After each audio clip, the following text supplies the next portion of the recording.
I don't even care. I'm done. I don't know. I have one word for you. That word is oof.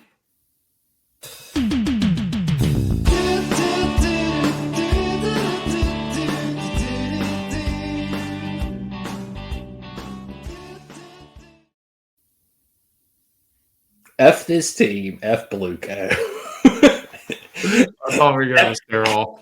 No, F everybody. I'm done. I'm Daniel. He's Jason. We're the Red, White, and Blues podcast, and we're pissed off tonight, or at least I am. I am. I'm very pissed off. Our music is a little too effing jaunty for me at the moment.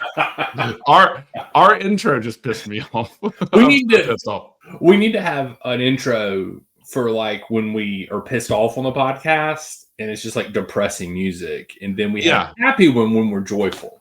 So. Exactly. Like people know what's about to happen. Yeah, that's right. When people listen to the intro music, they know what kind of episode they're about to get. Like when we hire this witch to curse Arsenal, it's going to be a witchy intro. Daniel has found a witch, by the way, that offers video proof. I want video proof whether it's on this this witch comes on the podcast, or we have a video sent from her and we play it on this podcast. There will be video proof of a witch cursing Arsenal on this podcast. She might not want to come on the podcast, but she might not. That's fine. We need to document the journey at least. Yes, we do. It'll be a or what do we call our special standalone episodes? I can't even think of Behind the Badge, the Witch Edition. The cursing of Arsenal. Oh my God. I'm not looking at stats. I'm not looking at shit. I don't give a shit. Hey, I got a stat for you. Okay. You want to guess how many points we have dropped from leading positions this year, Jason? 6 games. That would be 6. No, but then that would be more games. It's got to be a lot, right? Like 15. Yeah, 15 at home. Just at home. 17 in total. Oh, okay. I thought that number was okay. Yeah, 17 points we have dropped from winning positions this year. 15 of which have been home. I probably blew my mic out. At home. At home. Yeah. I just don't. I don't know. Like we literally didn't even talk about the Wolves match because we were like, well, it's the same freaking podcast every week. We get on here and say, oh, Chelsea played good for a half of football, and then they sucked for the other half. Yeah. I mean, there's nothing to talk about. That's the exact same thing that happened. This match, I don't know. I don't get it. We can talk about something that I noticed that you then confirmed in the text message. That as soon as Neto came on, everything went to shit. I was in a meeting with it on in my background, so I was like hanging out, but I was talking the entire meeting, so I was like catching glances. Yeah. But yeah, so then I started looking up like, okay, well, when did this shit start happening? Because I got into the game right as the second goal goes in. And yeah, I saw it. Neto comes in like the 60-something minute. The next few minutes, it all goes to shit. Penalty goal, like literally the minute that dude stepped on the pitch, it went to shit. He is bad. Like we could just go down player by player and just like talk about like good or bad, and like you're not going to get many good. And damn it, Palmer had a chance to win it at the end. It's disappointing that it was him because like you expect him to put it away, and it was like on a plate. One of the only creative thing that the second half lineup did, like the whole time, at the very end on a plate, and he's like in front of goal, just skies it up. I don't even physics makes sense. Yeah, it defied physics. It definitely did. It was so frustrating, man. I don't get it. I don't understand. I'm tired of like it's like every season is just a repeat of the season freaking before. Yeah. It's like we have great times and then it just all goes to hell. And it's like we get back into this. Well, we ain't got nothing but hope, and that's exactly where we are. Okay, so we came in golden age of Chelsea here. Like that's when we kicked in. We were a few years before several years before the Champions League, but we were there. We're there like with the lineup everybody thinks of classic Chelsea at this point. Of classic modern Chelsea. If that makes sense.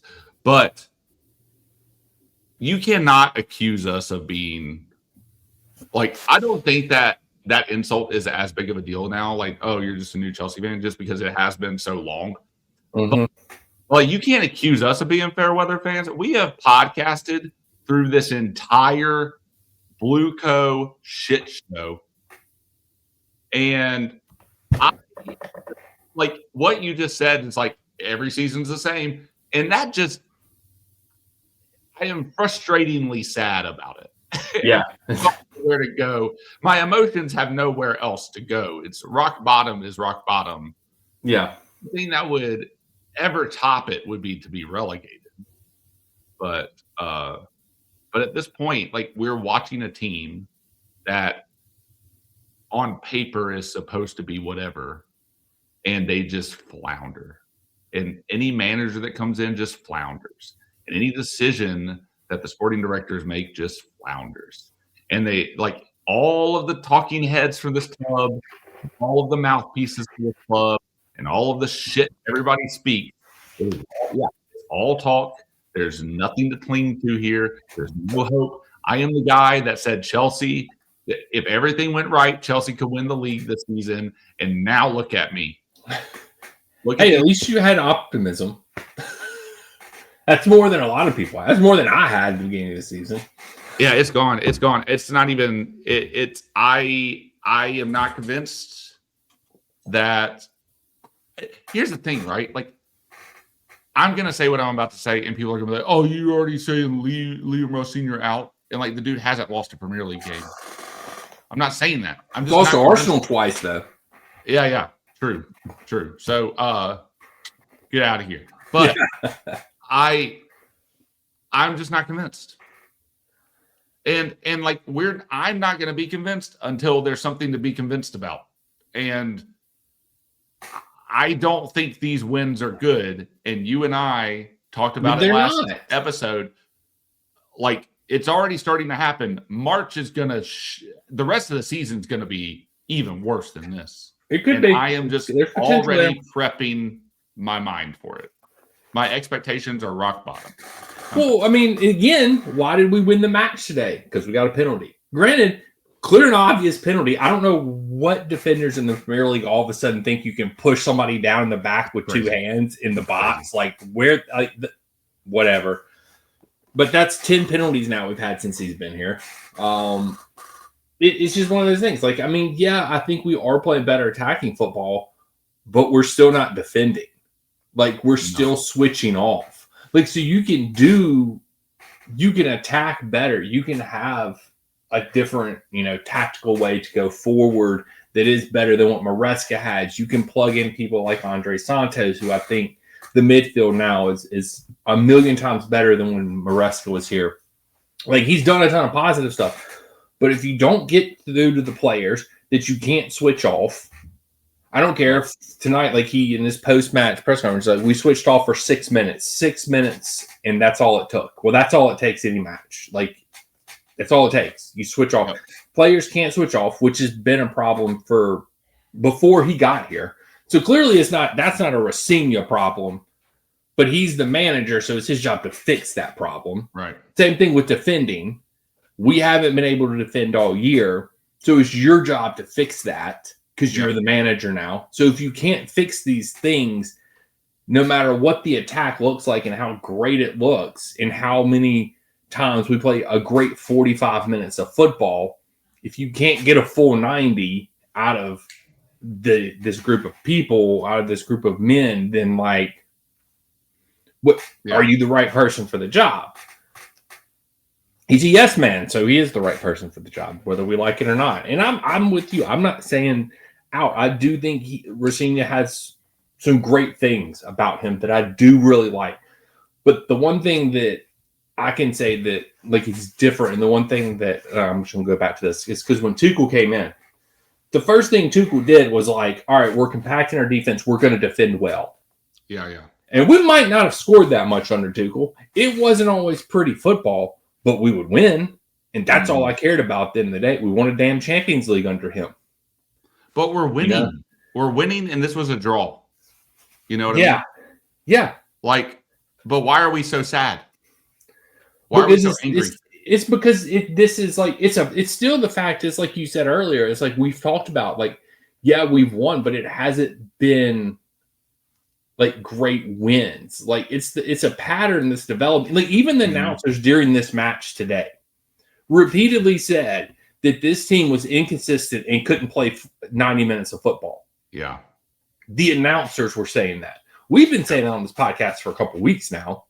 That we can't play a full 90 minutes, and that's all we would like. So I'm only asking that question so that the listeners understand. Yeah, that we're not being over the top here. Like we have consistently said this since the probably the third game for Liam Ross Sr. Yeah, it's just like I just want a full 90. That's all I asked for. Yeah, and we have yet to get it. We're like 10 matches in if you count everything. What are we? 8 matches in so 9, 10, 11 matches into his reign, I think. Yeah, well, there's the 2 FA, EFL, 2 Champions Leagues, and then we're about to change. We're 10. Yeah, 10 matches in. Yeah, so 10 matches in, and we have yet to play a full 90 minutes. Yeah. We had to come from behind to beat Napoli. We've come from behind twice to win 3-2 in recent weeks. That's true. Blew a lead today. It's one of those things. The Wolves match we only won because of 2 PKs. Yep. This one we only drew because of PK. Yep.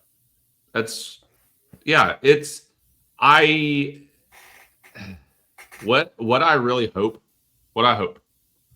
is that Liam Ross Sr. as the company man himself brings a little bit of stability to the managerial position of Chelsea. Maybe he can, maybe he can't. I don't know. I'm not making a prediction here. I don't see anything to hang my hat on at the moment. Give him half a season and then give him a preseason for Matt Law. Make sure you give him that preseason, Jason. Make sure you give it to him, and then maybe there's some stuff to hang our hats on in the next season. But again, I have a feeling we'll get to the beginning of next season and we'll be like, we hope that it will happen. It's supposed to happen. We hope Esteval plays. We hope Quinde plays. Like, we hope this happens. But we'll see what happens when Neto goes, or if he stays, then who's playing right? Anyway, all this shit.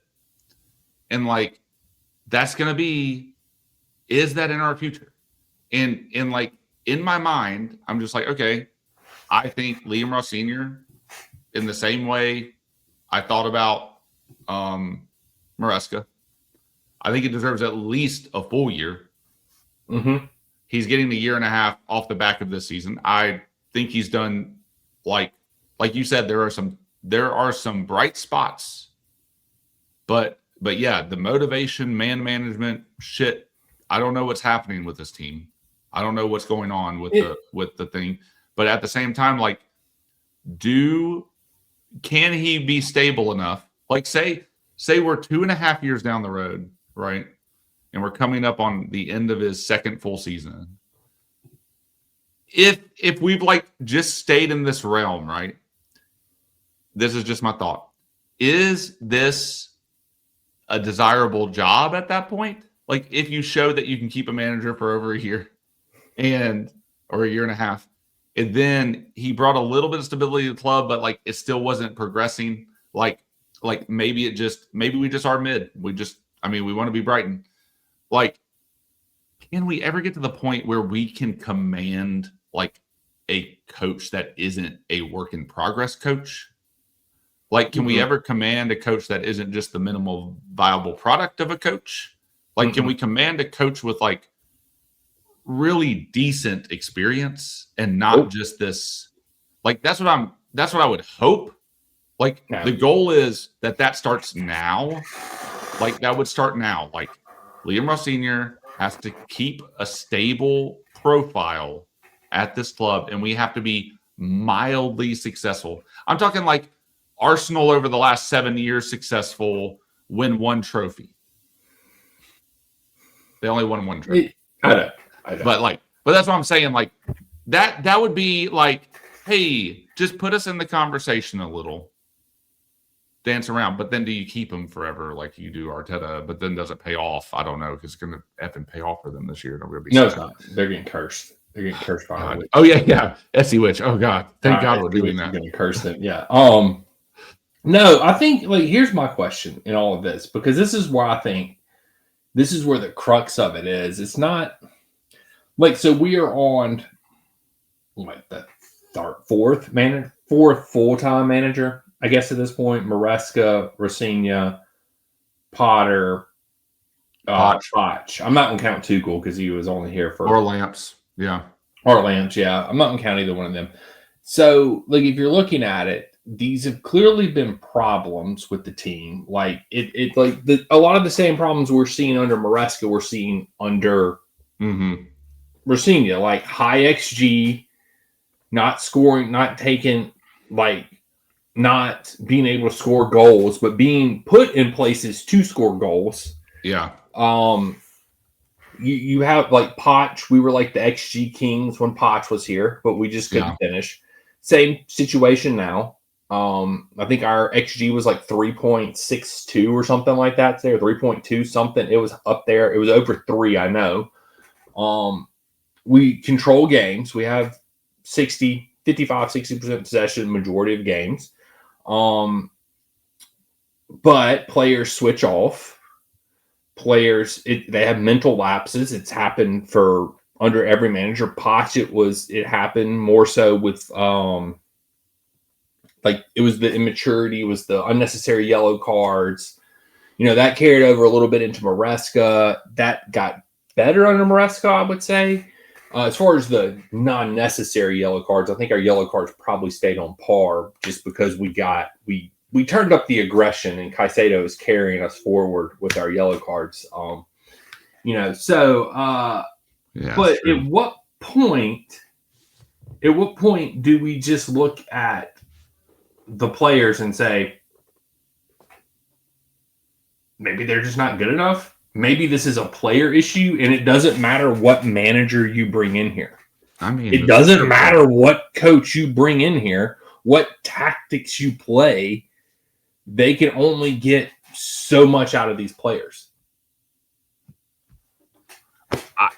It's a fair point. I mean, I can't fault it. I mean, if you're bringing in inexperienced, unproven managers to play with players that are not, I mean, yeah, is it like we see their price tag and we think, oh, right, they're talented because they command it. They commanded that price. Yeah, I think it's fair. Like that, I think that explains like my feeling that we're just not going to be a club that goes anywhere for many years now. Yeah. And if this is, and I think you're right. Like the missing piece in it for me, I guess, like I was just putting it on administration and management. But it's their fault. It's the administration's fault because they're not building a winning team, which we know that. Because we know that they're just building a team that they can make a profit off of. They're not trying to build a winner. So ultimately it lies on Blueco and their structure. Like we're not structured to win. We're structured to maintain. We're structured to be, like you said, a mid-table Brighton team because that's what they want. Right. That's the way we are structured. But to your point about is the quality of the players, is it fair to start putting that into question? Which is, I don't think really being talked about on that level. No, like we talk about it on individual levels, but we don't talk about it as like a group of players because the narrative is always, well, they should be doing better, or the potential is there, and we're just. But people keep calling us inexperienced, and we've talked about that too. Like how long some of these players have been with this team. Yeah. How much some of these players have experience in the Premier League outside of our team. Like we're not a bunch of inexperienced players at this point. And I mean, we have a few inexperienced players mixed in there, but your point, is the majority of them, which is true, have a ton of even some of the younger ones. Like you look at Garnacho, he's still young, but he has been in the Premier League. I think this is like his 3rd or 4th season in the Premier League now. Exactly. I mean, Fofana's been in the Premier League, but he's maybe inexperienced because he's just hurt all the time. That's fair. Reece in the back line. Cucurella has been with us for a while. Enzo's been with us for a while. Sanchez has been in the Premier League for years. Sanchez has been, in the Premier League 4 years. Yeah. Palmer's been with us. This is his 3rd year. And he was in the Premier League for 2 years before that. I mean, he didn't play a lot, but he was in it. Exactly. Neto's been in the Premier League. Yeah, João Pedro's been in the Premier League for years. But then even if you look at it, it's like Esteval, who I think is very naturally taken to the pace and the physicality of the Premier League. Because, I mean, the dude just can creatively go around people. He doesn't have to be as, Delap just bodied people off. He just goes through people. Yeah. Esteval's not going to do that. But Esteval even had 100-ish games under his belt. Yes. By the time he got here, which is why. For club and country. He's capped for Brazil. Yeah. That's why this whole we got to protect him is insane to me. It's so stupid. But he's going to be starting for Brazil in the World Cup this summer. Yeah, exactly. And it's just we don't have an inexperienced team. People think age means inexperienced, and we have probably the most experienced young team. Yeah, that's a fair statement. For if you're doing ratio from age to games played, I mean, they're scouting players that have played, but to your point, are they actually good enough? And add to it the hierarchical structure that is causing all of this bullshit to just permeate every single corner of the club, in player development and player care and player management. I mean, there's nowhere to go. This is as good as it gets for us for a while, I think. Yeah, for the next 7 years. Yeah, this is about as good as it's going to get. You're going to get into the Champions League every now and then. You're going to make a semifinal run in one of the cups every year, probably. You're going to hang around anywhere from 3rd, 4th, 5th, 6th, 7th, 8th we might win position. A cup. You might win. Yeah, you might win a cup every now and then. Yep, probably the EFL Cup. You'll do something like that, and then ownership will point. See what we did? They're pointing to the Club World Cup this summer, and they still can't get a front of the shirt sponsor, by the way. So let that sink in for a minute. There's no room because of that logo. I know. How are they going to put anybody on there?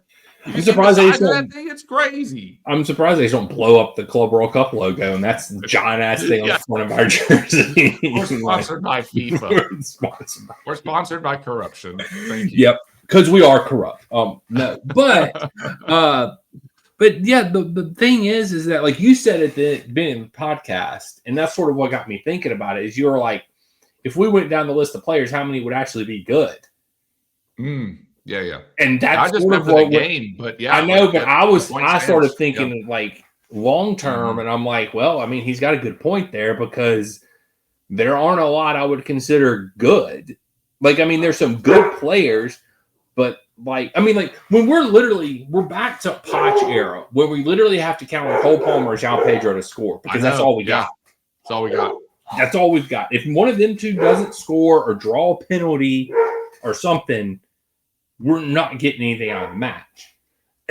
So it's just because they don't play through Esteval like they play through Palmer. So Esteval's isolated on the wing and has to create his own chances. Today, they didn't even pass him the damn ball. They were going down the other side, which worked, and it was fine. But Esteval wasn't even involved in the game in the first half. Yeah. So and then got taken off for Neto. Yeah, exactly. But so why did we take Cucurella out? Because I asked you this. Okay, so he apparently is hurt. Okay. So on Twitter, when I responded to your text message, somebody had said he's not hurt. Then Rosina, I think, said in his post-match press conference, I just read it before we got on here, that he felt something twinge or something like that. So he's going to go. He asked to come off because he felt that. So he's going in for scans. That's not good, man. The pace he had on that left side, we owned it for a while. We did. In that game. Well, we looked good for 45 minutes. Yeah. We looked good in the first half. That's insane, man. I'm with you. I think I based on what it just and it, again, I mean, I don't know, and I'm not making a prediction. I'm just preparing myself for the inevitable. Yeah. I'm just preparing myself for this to be the level we're going to be at. Yeah. And I think if that is true, we will look back at Maresca's season and go, the dude overperformed. Yeah. With what he had. Yeah. With them putting his hand behind his back and with his defender situation. Mm-hmm. Especially after Colwell goes down. Mm-hmm. Like, if that doesn't tell you everything you need to know about how this administration thinks about the club in general, our star, arguably the guy who was like coming up in leadership in the back line because Reese had been out for a while, goes down after having an amazing like run of form in the league, Conference League, and Club World Cup. Yep. And they refused a request from the manager to get a replacement for him for the season. He's out for the season. We knew he was going to be out for the season. Yeah. That should tell you everything you need, and all of the bullshit on the 5D chess shit about playing in the Champions League so we can command more money for a shirt sponsor. Like, these guys are inept. They don't know how to run shit. No. And all we heard about whenever they bought the club was how terrible it was run by Abramovich. Yeah. Like, it was, they ran the club. Abramovich did terrible. He didn't get enough money out the club. He didn't market it, blah, blah, blah, blah. But yet they can't even get a freaking front of the shirt sponsor. Yeah. Like, we're talking about Roman Abramovich, right, spending the billions that he spent. And at the time, people are looking at him like he's insane, right? He turns football on his head in a way. And these guys come in and spend billions and can never touch the success of Roman Abramovich. You're like, I think maybe historically 10 tournaments down the road, which would be 40 years, if the Club World Cup is even still viable by then. But like, if it is viable by then, it's proven to be a world tournament that teams want to be in. Maybe you look at like Chelsea then and go, oh yeah, they won the first iteration of that. And then it might mean something. Right now, it doesn't mean jack shit. True. Very true. It's not an important cup at the moment. No, it's not. And I don't know if it ever will be, because I think it's just these players are being cash grab. Like it's a cash grab. And at some point, I feel like we're going to hit a wall with these players. Like, I mean, you're looking at teams right now that are just being decimated by injury. And I contribute it to the players being overplayed. Yeah. Because it used to be you just had a tournament like every other summer. Yeah. Like, you'd have the World Cup, then you'd have off, and then usually it would be like Copa America or Euros, something like that. Now FIFA just doesn't give a shit about anything, and they're like, oh, we're going to have the World Cup in Christmas, and then, we're going to, then we'll have a tournament the next summer, and then the next summer we're going to have another tournament, and then, then we're going to have another World Cup. And it's just like, it's all bullshit.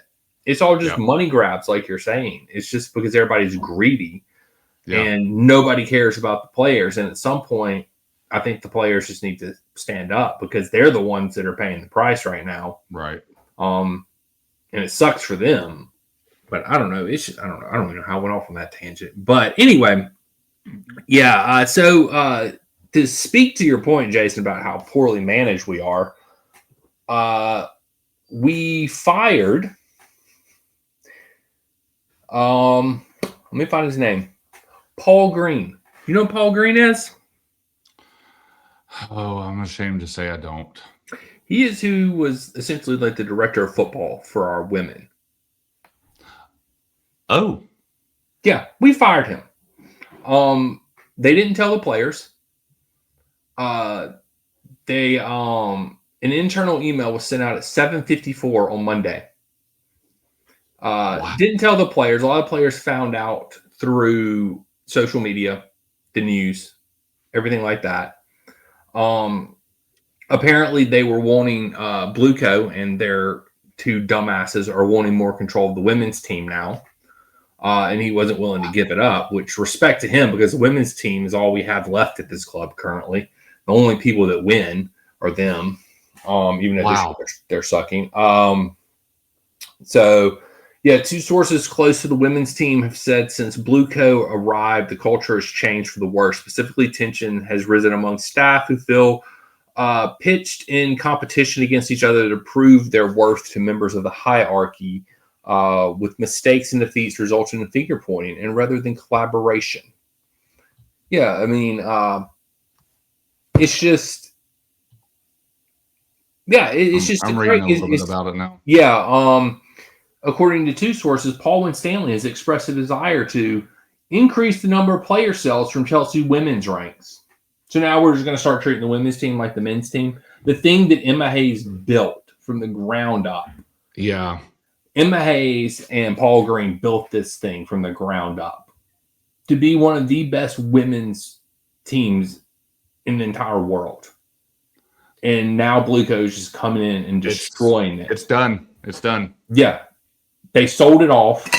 Now they're going to destroy it. I'm reading some of what you just said. As part of a review of the women's setup, the club concluded that the balance of leadership within the building was no longer optimal.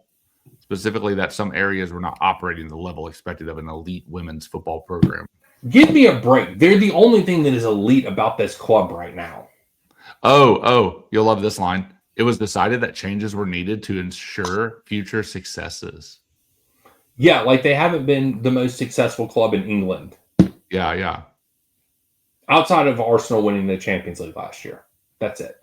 But how many Premier Leagues? We've won like 3 Premier Leagues in a row, or WSLs in a row. This. Like, Emma Hayes built this thing, and Paul Green built this thing from the ground up, and then here they come in thinking they know how to do shit, and they don't know how to do shit. And it pisses me the fuck off, because this is some bullshit. Since Hayes' departure in 2024, Green has had less autonomy over recruitment and squad planning due to an influx of individuals from the men's side of the club becoming more involved. Yeah. I wonder who those people are. Paul Winstanley, Joe Shields, what's the other doofus's name? Lawrence Stewart. Yeah, all those dumbasses. I found it. According to two sources, Winstanley has expressed a desire to increase the number of player sales from Chelsea's women's ranks. I can't. They are literally ruining. They have already ruined. Yeah. What Abramovich built, what Emma Hayes and Paul Green built, now they're destroying that. Like we're like in 7 years' time when they're gone, we're not even going to know who the crap Chelsea is anymore. Yeah. We won't know who the hell we are. We'll be completely different. And this is private equity for you. They come in, strip it, and leave it not the same. One source bemoaned Chelsea's desire to fix what is not broken. Agents are frustrated. Everybody's frustrated. Basically, everybody's frustrated. Chelsea became conscious that they had overspent in the market internally, apparently, according to one source.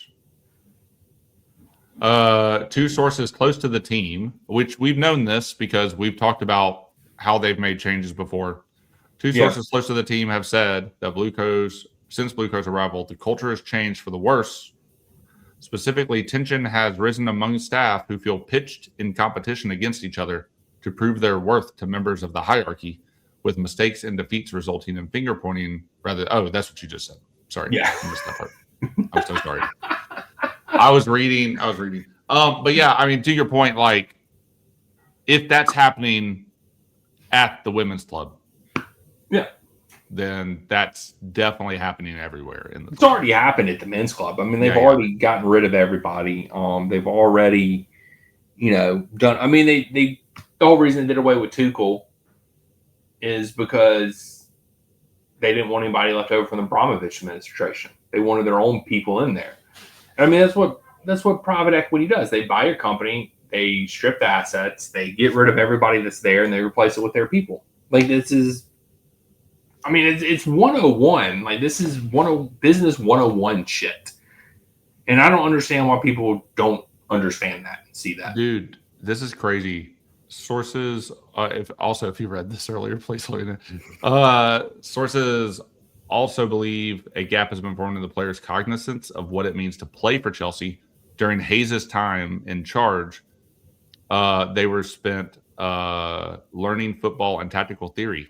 This season, team meetings and training sessions do not emphasize technical and tactical theory on the same scale. Instead, Bon Pastor has assumed many of the players can self-coach, leading to gaps in intelligence that are manifesting on the pitch. Yeah, well, we have sucked this year, to be fair. We have not played well. No. This year. We got creamed in a... Who destroyed us? City. I think it was City. Yeah, it was. Maybe it was 4-1. Yeah, this is the fact that it's now permeating the women's club, it's seeping into the women's club. It's just like, you cannot, as a Chelsea fan, sit here and tell me that you still trust this damn project, that Blueco is best for this club, that they know what the hell they're doing. Like, just stop. Stop with the bullshit. They don't give a shit about the club. They're here to make money. End of story. Deal with it. Get over it. Whatever you need to do. I don't care. It just is what it is at this point. And there's nothing we do about it for 7 freaking years. Okay, May 30th, 2022 is when they officially purchased Chelsea. So that's what we're looking for. May 30th, 2032. 32. How long is that? Dude, can we put a countdown timer on here? I'm with you, man. We're on the same length. I just want a countdown timer somewhere on this podcast for all until they leave. And we have 2,301 days until for 10 years since they bought the club. That would be from now. But yeah, I'm with you, man. That's what I was thinking of. The countdown timer. We need countdown. We need it. It needs to be on here every damn time. We need to reference it. Like, I know. I am ashamed. Yeah, like, we're not Chelsea anymore, or at least we're not the Chelsea that we fell in love with. You know exactly. That Chelsea is gone. This club. Yeah, it's gone. It's gone.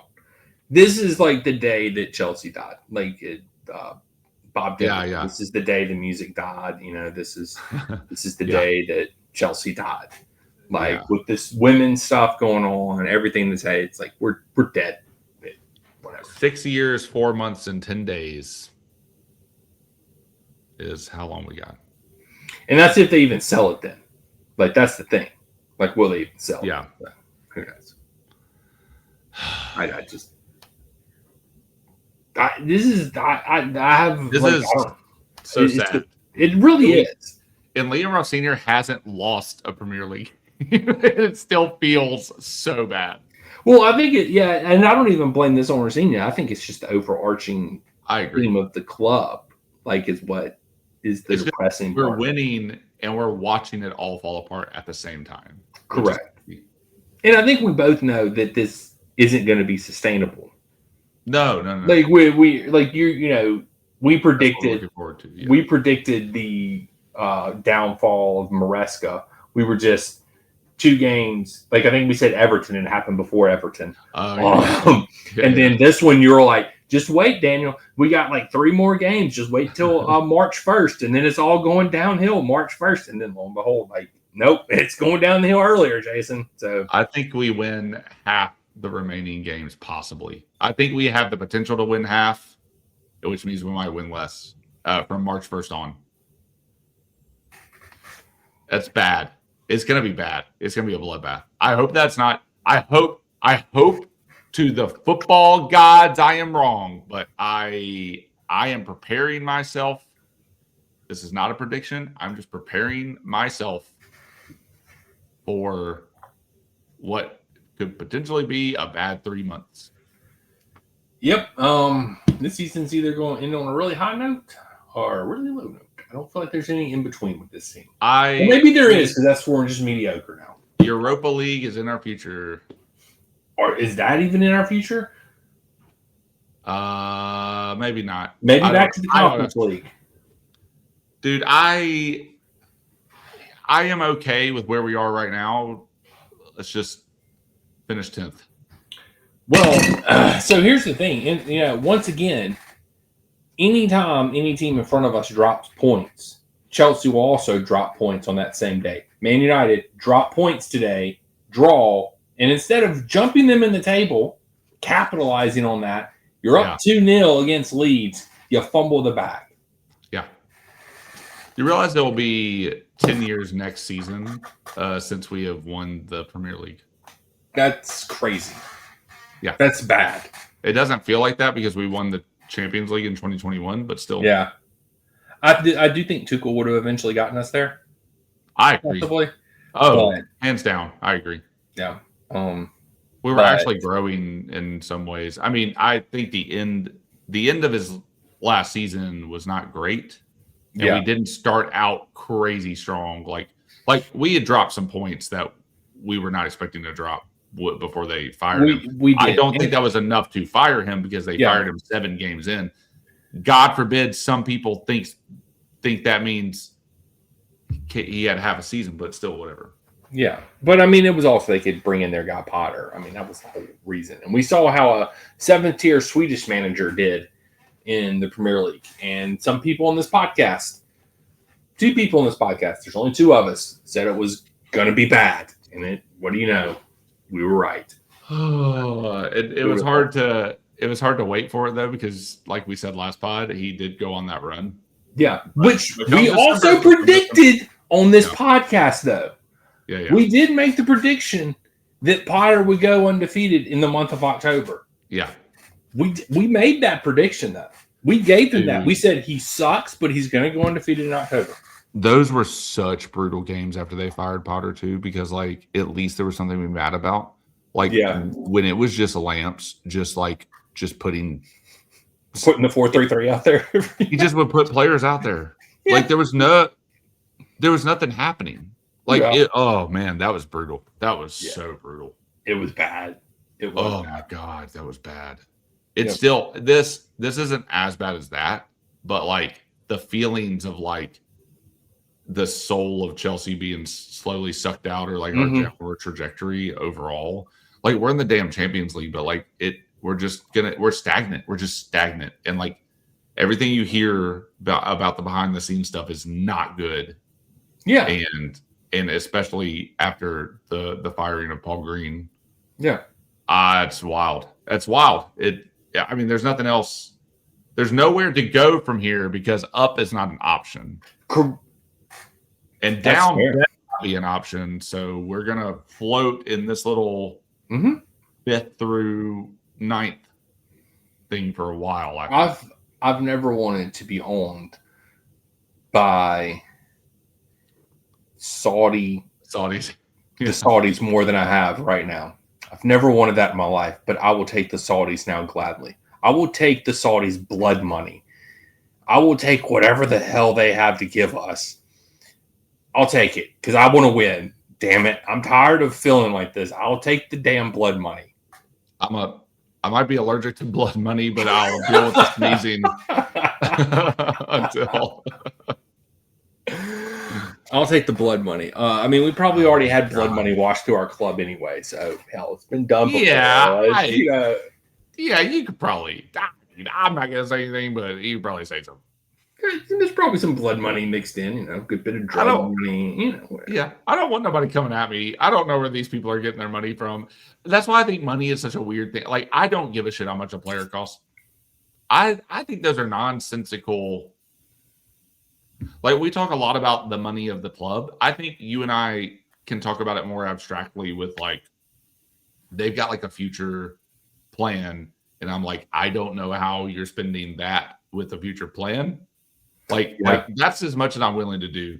But like if we're talking about like, contracts and we bought them for this and we sold them for that, and I'm just like, I don't know. Like I just don't think it's hard. And maybe I am broken about that. Like going back to what we were talking about before, like we think these players can do a thing because we paid this much money, right? And we've already paid inflated prices because Todd Poli was a madman in the beginning of this thing. But like, I don't care. And also Chelsea are now proving you wrong because we're paying inflated things for mid players as Arsenal did for Madueke and Havertz. Yep. And Havertz. Yep. Yeah. So, I mean, I think yeah. Sorry. It just it doesn't matter to me. Like these idiots have spent this much money on this squad and nothing happened. We won. Oh, we're world champions. Ah. Yeah, I mean, nothing is going to happen. We're all really floating this bad boy around, aren't we? Blah, blah, blah. But yeah, I just don't spend all the damn money you want to. I don't care. Like, it's not my money. Whatever. I don't give a shit at this point. Like, you're not doing. You're terrible businessman. I've learned that. Yeah. You don't. My only hope is that they can turn a profit at the end, so they freaking sell us. Like that's my hope. Yeah, the club just keeps going up and up and up, and they sell us. And like somebody tweeted this out the other day, and I was like, well, I mean, we've been saying this forever on the podcast, but yeah, it's true. Like that Chelsea is the only club that can consider players as assets. I'm like, yeah, duh. Like we don't call them players; they're assets. They're dollar signs to people in the office up above. We've been saying that for 2 or 3 years on this podcast. I'm glad people can freaking realize. You've been saying it since the beginning. But I'm done. Can we just for the next 7 years, can we just pick somebody in the Swedish 7th division to follow? Yeah. And that's our new team for until Chelsea's sold, and then we'll come back. Yeah. We should pick a new team. We focus on them, and then we do a small Chelsea update at the end. Yeah. Hey, Chelsea. No one will listen. Today. Yeah. No one will. I don't know. Yeah. No one listens anyway. Oh man, this was properly depressing. Yeah, good therapy session today. Yeah. But yeah, I mean, we didn't even talk about the damn match. I could care less. Like you said it earlier. You said at the beginning, yeah, there's nothing to talk about the damn match. I guess we play Hull Friday. Racine going back to his old stomping grounds. I believe it's away. Yeah, I'm pretty sure it's away. Yeah, I guess we need to predict that. I don't know. Yep, I'm ready. I have it.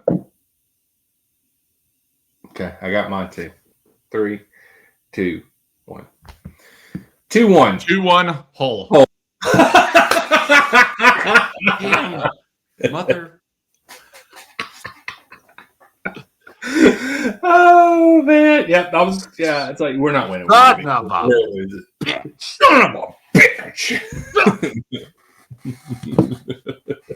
I know. Oh, yeah, man. I mean, it just feels like it. It really does. It feels like we're going out of the FA Cup. People are going to be pissed off because we've got to rotate. I mean, at some point, I guess we technically don't have to. We don't have another match for a week and a day, I think, or a week and 2 days, something like that. But still, it doesn't. It feels inevitable. I hope that we're wrong. Yeah. It is what it is at this point. Yeah, cool. I don't even care. I don't just go out the FA Cup. I don't care. Just I love my only matches that I'm going to get up for the rest of this year are when we play Arsenal in the league. Mm-hmm.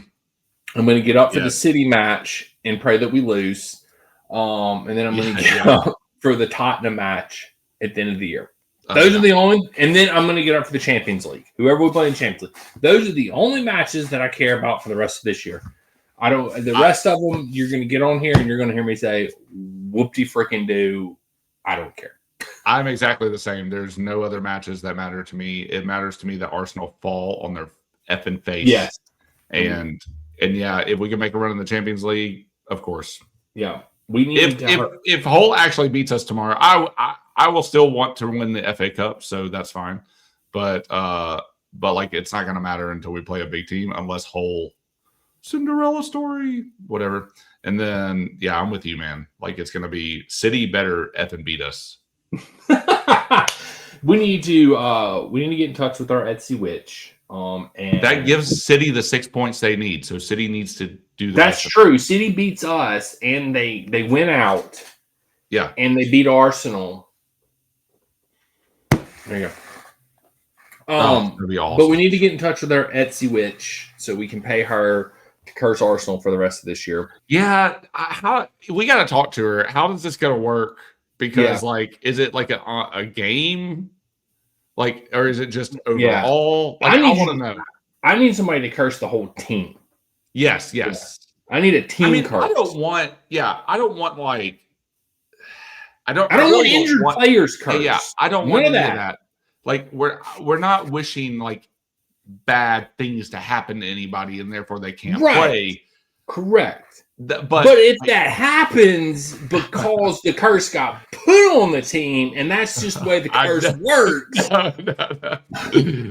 I can't control the curse. I'm not a witch.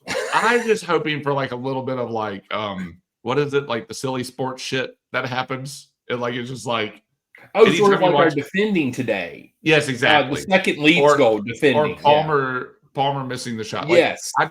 I want it to be like if you were to put like sounds like whoop or like water splashing and then like people a laugh track. Like that's what I want to happen to Arsenal for the rest of the season. I just want it to be like, how did they do that? That idiot can't stay on his feet, like sort of shit like that. I don't want any of them hurt. What about if the curse causes them to have uncontrollable bowel movements while on the pitch playing?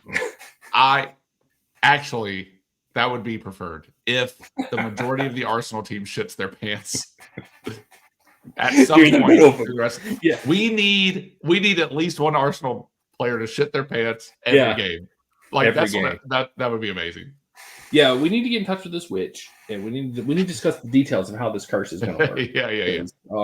I need them to get cursed so they don't win the league this year. Yes. Oh God. Okay. And then I will forever, if this works, I will forever claim responsibility that we are the reason that they did not win the league. Okay, we're gonna start working on this. Everybody, be prepared. Yeah, like, that's what will happen. Yep. All right. Tell these people where they can find us, Jason. Twitter, Instagram, Substack. We're depressed, so you might not see anything on there, but you can talk to us anyway. We made it easy for you. It's the same handle on all the things.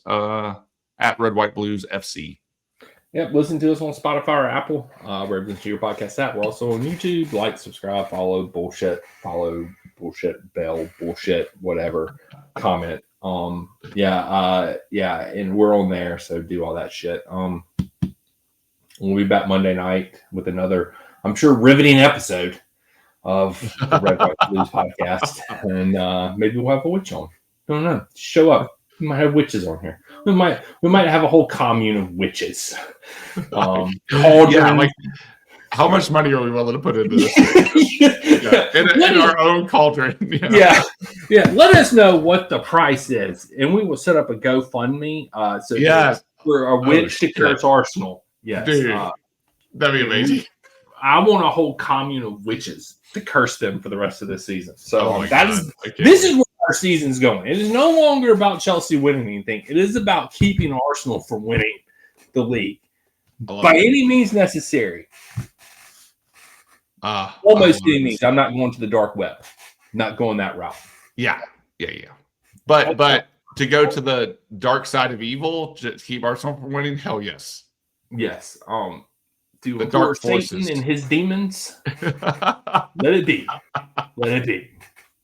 And until next time, we'll get you guys and gals on the flip side. Hey, I guess you all got to prepare for 2,300 more days of witches, bitches. Flippity floppity.